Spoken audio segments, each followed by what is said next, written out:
गाँव में रह रहे हैं, जो मूलभूत आवश्यकता है उसकी पूर्ति नहीं हो रही। तो कोई भी गवर्नमेंट होती है, वेलफेयर गवर्नमेंट उसका नाम होता है। वेलफेयर, वेलफेयर किसका करे? वेलफेयर जनता का, पॉपुलेशन का करे। तो उसका काम था। उस समय दो अर्थव्यवस्थाएं चलती है, समाजवादी और एक पूंजी। या तो जो भी आर्थिक तंत्र है वो कुछ लोगों के हाथों में दे दिए जाए, देश को चलाया जाए, या समाज के हाथ में दे दिए जाए, लेकिन दोनों के प्लस और माइनस। 3-4 बच्चों को लगा रखा है। तो इन दोनों के बीच में एक सहकारी अर्थव्यवस्था भी नहीं, ऐसी सहकारी संस्थाएं बनाई जाए जो गाँव में हो, जो लोगों के द्वारा, ये पब्लिक ड्रिवन मूवमेंट है, ये सामाजिक आंदोलन है, ये सरकारी नहीं सहकारी आंदोलन, जनता का आंदोलन। सिर्फ सरकार तो इसमें रजिस्ट्रेशन करती है और अच्छी सहकारी संस्थाएं जो होती है उसमें वो अपने जन से कंट्रीब्यूट करती है, लेकिन पूरा फ्रीडम जो मेंबर्स होते हैं उनके द्वारा निर्णय भी लिया जाता है और चलाया भी जाता है। और आज पॉपुलेशन जो आंकड़े हैं मेरे पास वो ये बतलाते हैं कि 29 अराउंड 30 करोड़ जो पॉपुलेशन है अंडर द अम्ब्रेला पॉपुलेशन हमारी आबादी। और ये ऐसे लोग हैं, बड़े बड़े लोग नहीं, छोटे छोटे लोग गाँव में रहते, वंचित है, करना बहुत कुछ चाहते हैं, कलाकार लोग हैं, आर्टिजन्स हैं, गांव के लोग हैं, फार्मर्स हैं, इलिटरेट हैं, लेकिन उनमें आर्ट है, चुलाए हैं, महिलाएं हैं, लेकिन आर्थिक रूप से सशक्त नहीं है।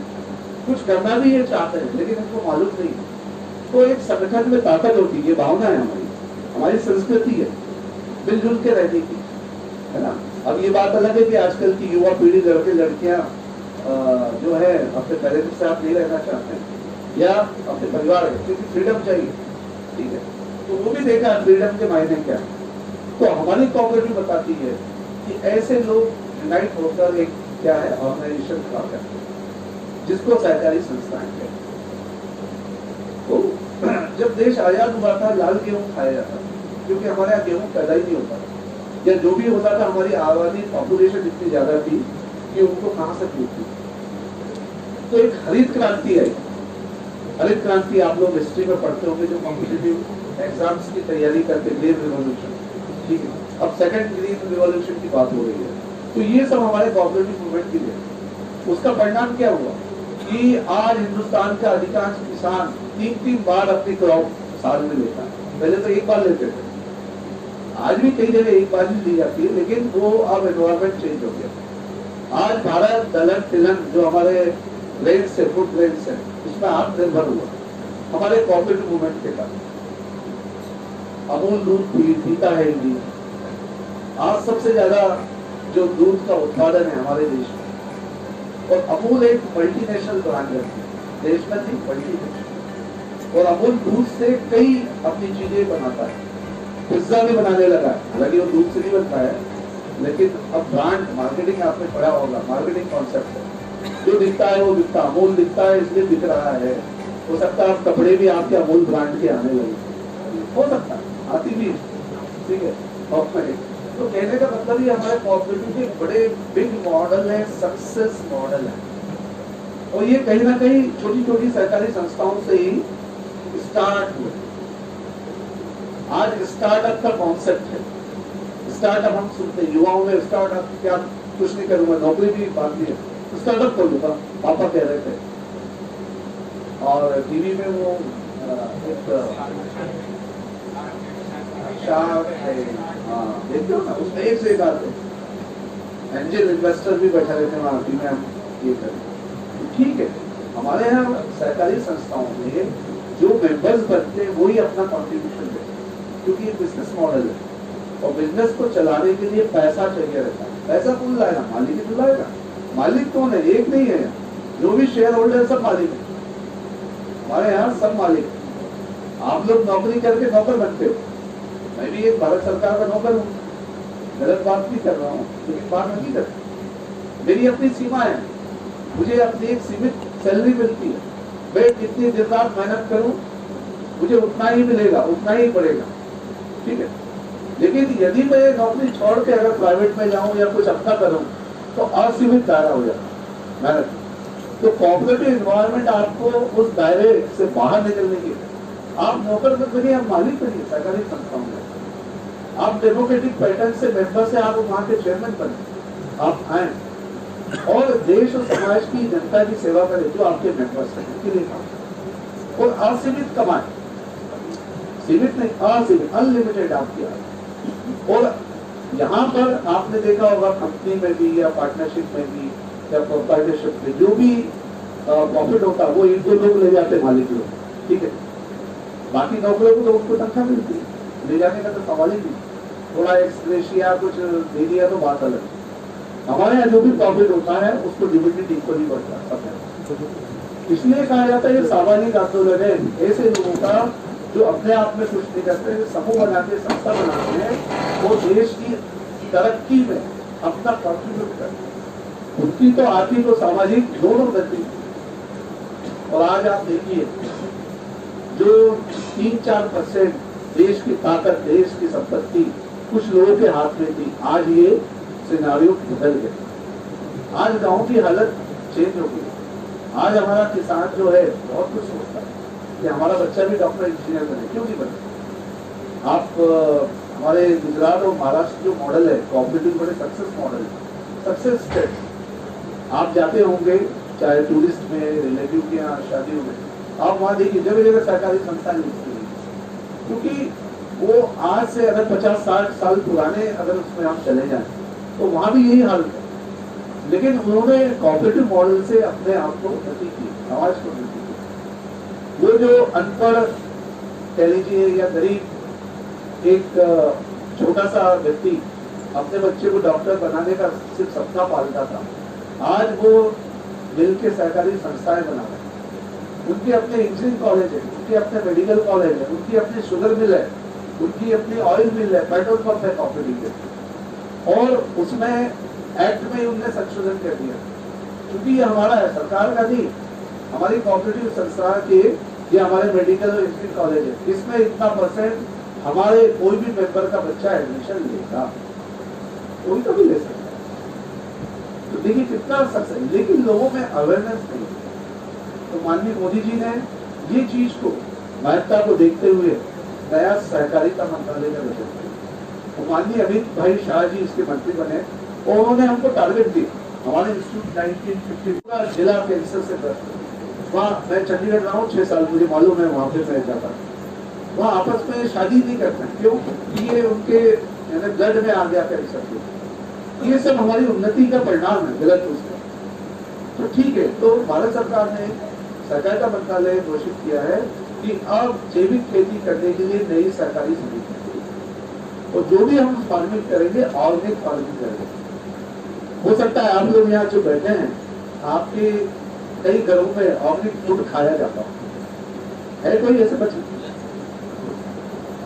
ऑर्गेनिक फूड बड़ा रेयर मिलता होगा, रेट भी उसके ज्यादा होते हैं, और हमारे यहाँ हम लोग अवेयरनेस आ गई, लेकिन विदेशों में तो है, और विदेशों में हमारी सहकारी समितियों के माध्यम से एक प्राइवेट वेंडर भी एक्सपोर्ट करने लगे तो बहुत अच्छा पैसा कमा रहे हैं। तो आने वाला समय ऑर्गेनिक फूड का है। अभी यूएनओए जो यूनाइटेड नेशंस है 2023 को कौन सा ईयर घोषित किया मालूम है? क्यों से बोलिए? हाँ, सिलेक्ट यानी श्री अन्न, जिसको कहते हैं हिंदी में मोटा अनाज, ठीक है। मोटा अनाज हम लोग खाते नहीं, हमें तो गेहूं की रोटी अच्छी लगती है, बाजरे की, अरे ये क्या गाँव वाले की, आदिवासियों की, जंगलियों की रोटी आदि बाजरा, पक्का ज्वार, अरे ये कोई खाई जाती है। अब ये इसको श्री अन्न का नाम दिया। क्या श्री अन्न? जैसे श्रीफल होता है ना, श्रीफल हम किसको कहते हैं? नारियल, कोकोनट को। और श्रीफल इसलिए कहते हैं शुद्ध फल है और भगवान को अर्पित किया जाता है, हर पूजा में उसको रखा जाता है। तो श्री अन्न भी है। श्री अन्न में रागी, ज्वार, बाजरा, मोटा अनाज जो भी, तो अभी ये हम खाना शुरू करें। गेहूं खा के हमको शुगर वगैरह जो हो रही है उसका कारण, तो अवेयरनेस आ रही है।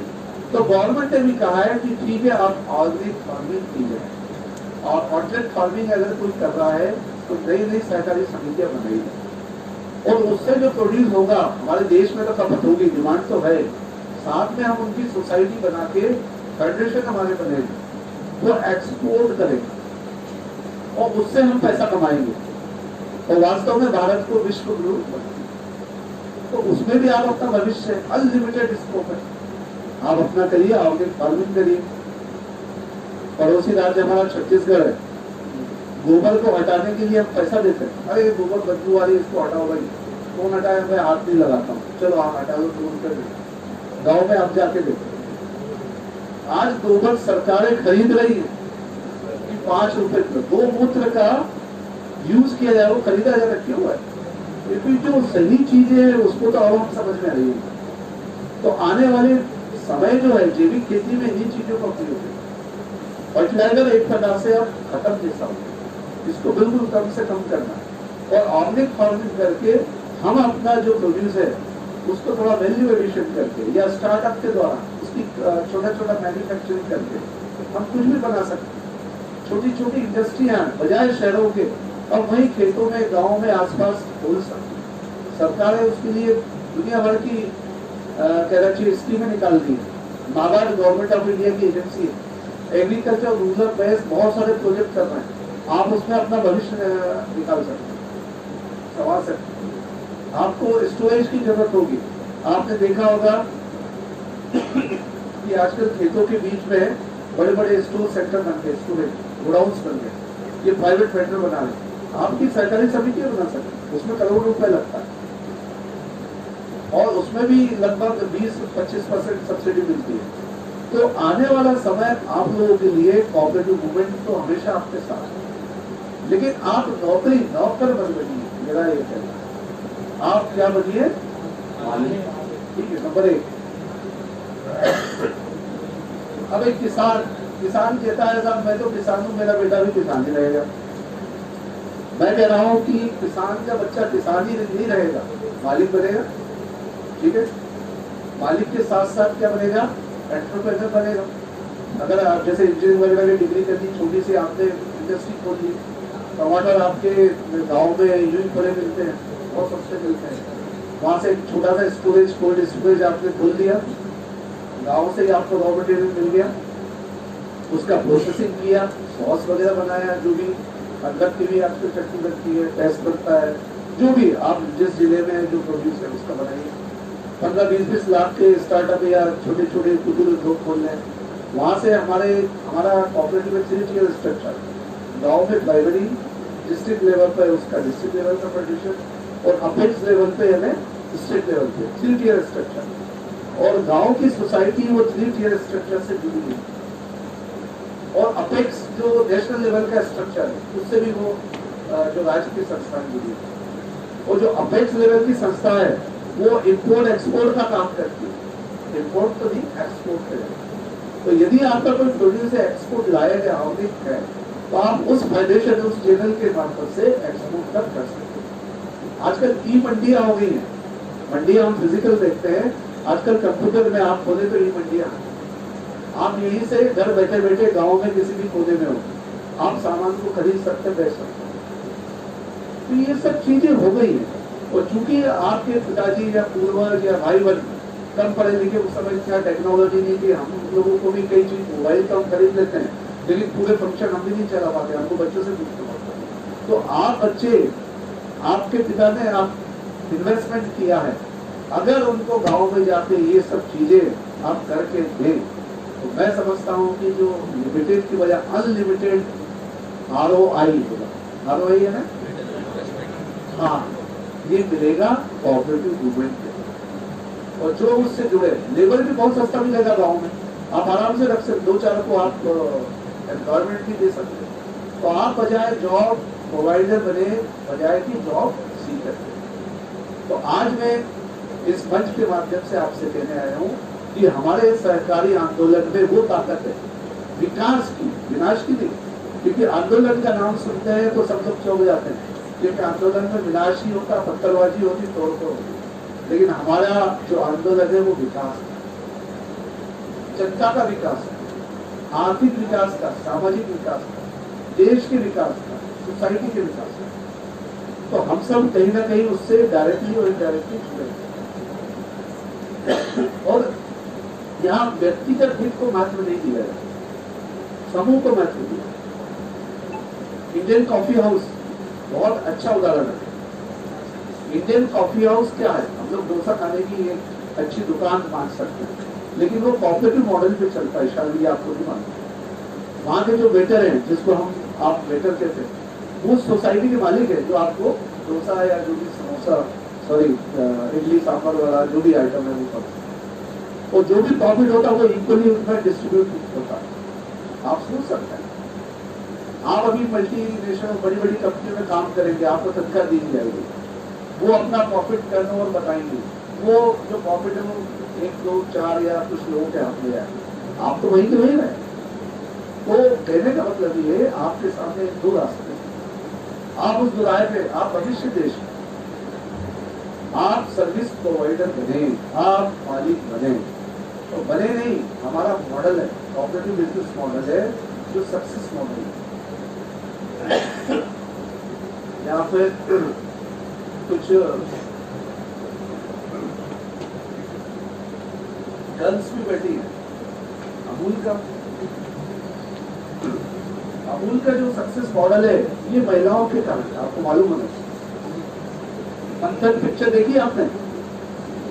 मैं कॉलेज से रिक्वेस्ट करूंगा कि ऐसी मोटिवेशनल पिक्चर दिखाएं। मंथन जो पिक्चर है अमूल कोऑपरेटिव मॉडल पे बनी है, जिसमें गिरीश कर्नाड और स्मिता पाटिल, आप देखिए इतनी गरीब परिस्थिति में थी और बाद में जाके डेली सोसाइटी को उनकी कितना। तो आज महिलाओं के सशक्तिकरण की बात की जाती है, तो सशक्तिकरण का मतलब आर्थिक सशक्तिकरण।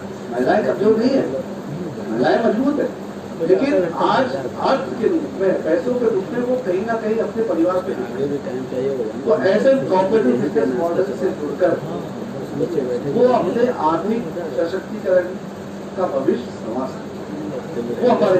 और अमूल इसका बेस्ट उदाहरण। लिज्जत पापड़ खाते हैं हम लोग, ये क्या महिलाओं के द्वारा है। आप साउथ में चले जाए, कर्नाटक या केरला में, वहाँ पे होममेड कॉफी होती है, महिलाएं बनाती है, वो बहुत होता है।